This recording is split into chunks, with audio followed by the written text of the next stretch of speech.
Hello guys and welcome to my new video. So today I decided to do like an overview of the WoW Dev Q&A. Happened a couple of days ago, just before the release of On Taurus. So I was kind of hoping to get a lot of information, or maybe my main question that I really wanted to get is there going to be any class balancing changes before or after On Taurus, before the Mythic week? What kind of balances we're looking at? What are the weak classes? What do they think are the weak classes? But this is going to be an overview of what the questions were asked. And I'm really happy to announce that the most important thing that I wanted to know has been covered. A question from Zeron, who asked, what's going to happen to our beloved Underlight Angler come Battle for Azeroth? Yes, Underlight Angler is moving forward. It's coming back. These are the kind of questions that I really wanted to get answered. And thank you, Zeron. Thank you, Zeron, for really providing this kind of quality information. Netherlight Crucible Biz Relic Guide for Underlight Angler is incoming. Just wait for the video. But besides these kind of important informations, I want to cover about some other things that I found important for me. So tier sets have been removed. It's been the last couple of weeks they've been talking about Battle for Azeroth. They don't like the way tier sets work. They don't like the way that tier sets and legendaries lock out any of the gear that you can possibly get as an upgrade. So basically any off-piece gear, especially for, let's say, a Restoration Druid who will be wearing tier 24 set and tier 19 2 set, everything, all of that is taken up. No matter what kind of item gear you're gonna get. Let's say you get something with 955 and you're like, yes, I got this item, and then you realize I'm never gonna use it. So I see the point. I see it. I see how legendaries, I see how tiers can lock you out of gear completely. A lot of the time the people are saying, like, because you get these sweet upgrades, it's really hard to say, like, I'm not gonna use it. But part of that is also Titanforging. Once you, like, if you get similar gear, if off-piece items were the same level, or would be around the same level as tiers, you wouldn't be that inclined to using off-piece gears. But we'll talk about Titanforging later on. I get the point on why they're removing tiers. I get the point on why they want to go into, and this is what I'm going to talk about, is, you know, the artifact neck that they're going in Battle for Azeroth. It's called Heart of Azeroth. The way it's going to work is you're basically going to get, at the moment, you're going to get like helm, shoulders, and chest. And depending on item levels, they're going to be empowered. They're going to give you traits. Now, a cool concept would be that without locking out your gear, but having the highest item pieces available for each slot in your gear, let's say helm, shoulders, gloves, whatever, those items somehow could be empowered and enabling your Heart of Azeroth, which is going to be your neck, allowing you to get some kind of a tier set bonuses, because tier set bonuses are cool. Tier set bonuses sometimes can be really nice. It changes up the playstyle. It might make you use some spells that you usually don't. Sometimes tier sets are terrible and sometimes you're locked out of it. But I think the tier sets in general can be something that you look forward to, can be something that you look forward to getting, completing the 2 set, completing the 4 set, especially if it's a good increase for your healing, DPS, tanking, whatever. So I think it's a good concept, but I can see why they're removing by locking it. They don't like the whole lockout system. What I just said, empower each piece of gear. Each piece of gear will be just item level dependent. So if you get like a 955 chest, you just equip the chest, and your Heart of Azeroth could allow like a tier to open up. Just your neck will allow you to have this kind of tree, which is gonna give you a tier set. That tree will give, which is kind of something that they're going for anyways. They don't mention that they don't mention it's gonna give you tier bonuses. They mention you that they're gonna give you like artifact traits, like, you know, for Resto Shaman you get the Spirit Wolf, you take less damage when you're in Spirit Wolf. Let's take that crappy talents away. I don't really care about Spirit Wolf damage reduction. Let's put in something really powerful. Let's put in something like tiers, and those tiers are going to be more powerful the higher item level gear you have. That's just my suggestion. And then you will just be collecting any pieces of gear that are just highest item level. So you're not locked out of just getting tiers and legendaries, and then you don't care about anything else going on. But that's just my suggestion. And I can see why they're removing it, but let's see how it's gonna happen. It's a bit too early for discussing exactly about how it's going to change. There's been a lot of transmog questions, but I don't feel they're really relevant at the time.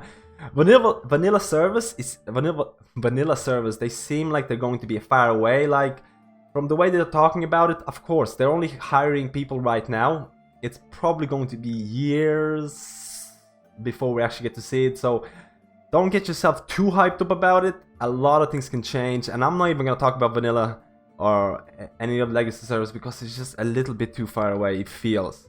Mythic raid size, there's been a few questions asked about whether they're going to change from 20 or maybe balance it to 15 or 10 man raids. It's never going to happen. I can tell you this right now. They did this before, and it was horrible balancing issues. If Blizzard, first of all, I think Blizzard has gotten so much better at class balance, healer balance, tank balance.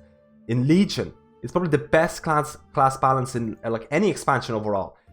They only kind of got this part right now.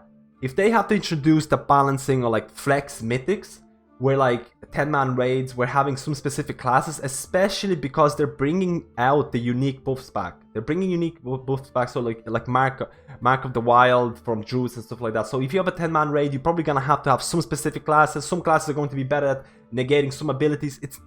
Flex mythic is never gonna happen, and I hope it won't happen. Because in a perfect world, it could work really well if the balance is there, but the balance is never gonna be there for flex mythic. Not to the same extent that, believe me, it's gonna make it everything. It's gonna encourage class stacking and things like that. So another thing that they covered on was saying that Tomb was a little too difficult in Mythic. They said that the Heroic and Normal was fine, which I completely agree. Heroic and Normal was completely fine. The balance is there. The difficulty was perfect. The amount of mechanics was alright. When you go into Mythic, they specifically covered Mr. Sajin, Mythic Avatar, Mythical Jaden. They were just literally insanely overpowered before the nerfs came out. And I'm hoping that on Taurus is not going to be like that, but I'm presuming that it might be to some extent, just to make sure that top guilds in the world do not clear the content in the first 2 days. Blizzard does not want to see that happen, and it just makes the content look... Most of the average players will be like, oh, they cleared it in 2 days or a week. It must be a crap raid. Even though it's only going to affect about 1% of the people. It's going to affect 1% of the people because the nerfs are going to come in, and hopefully the nerfs are going to come in early. So average guilds are not stuck on 400 wipes per boss, because no one wants to do that.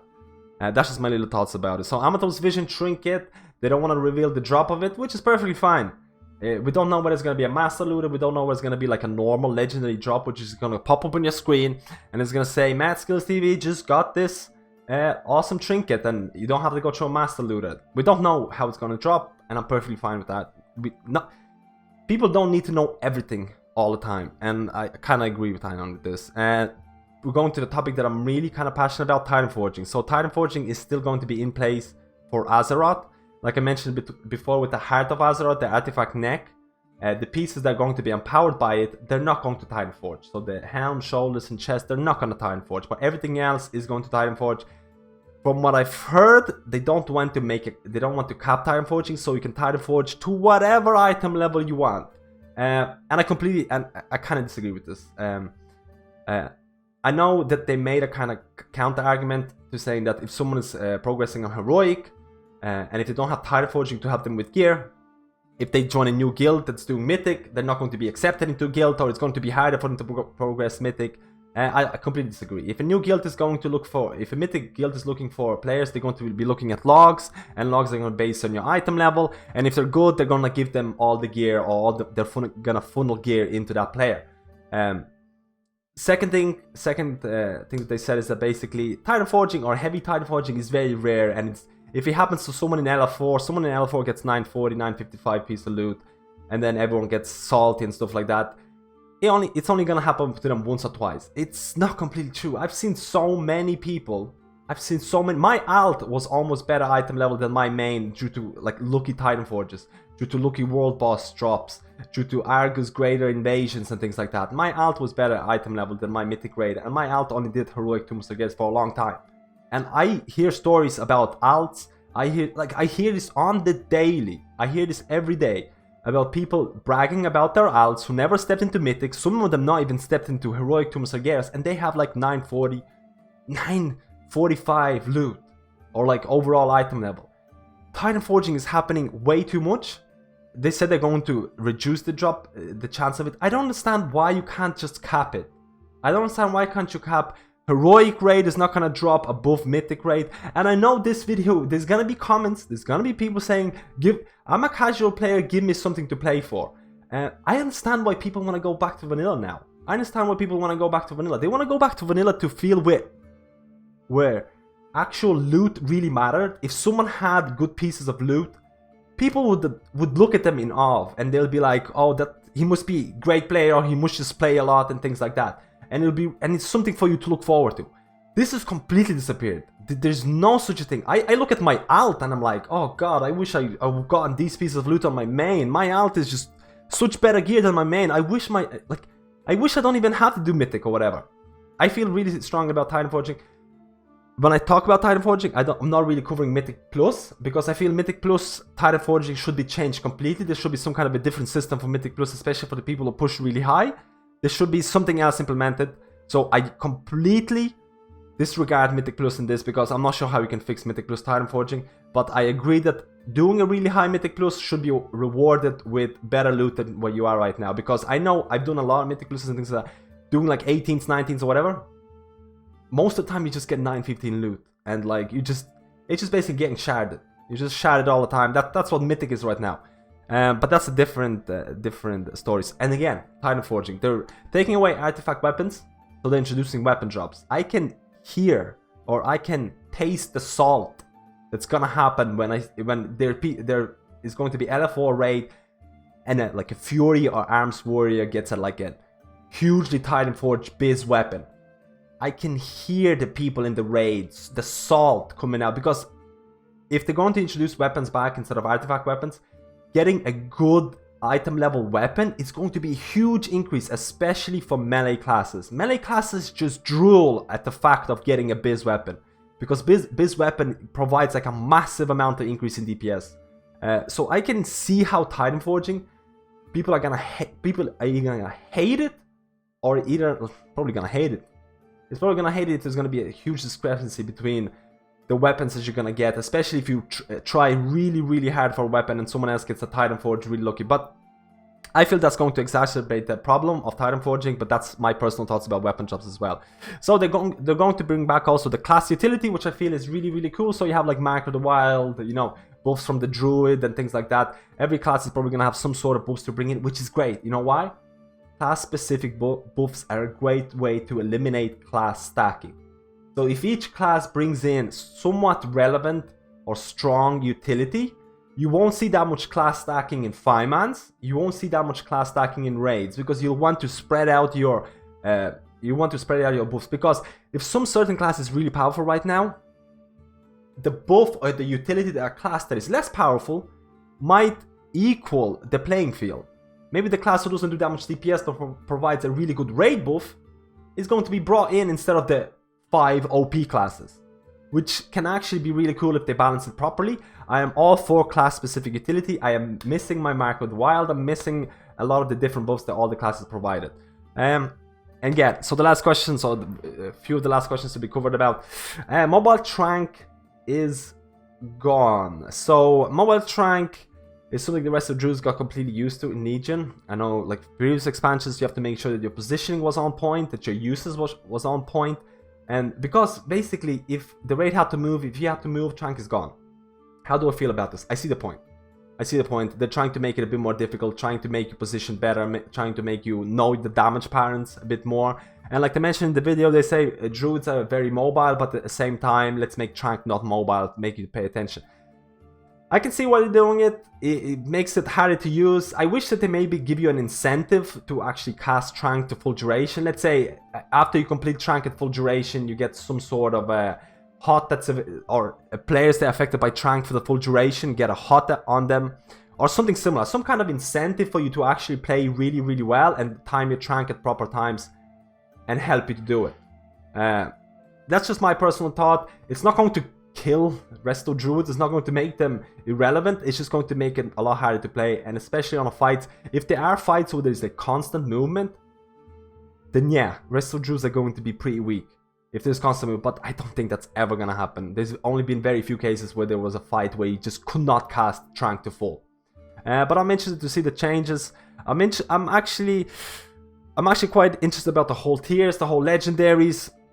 the whole Titanforging design. Let me know how you feel about my personal opinions. Let me know how you feel about the topics that I've covered. Let me know if you feel differently about those, and just give an opinions why. Let's encourage the discussion. This is all about the discussion, and you know, Battle for Azeroth is probably still a long time away. Vanilla is even more further away. But let me know how you feel about this video, and I'll see you in my next guide.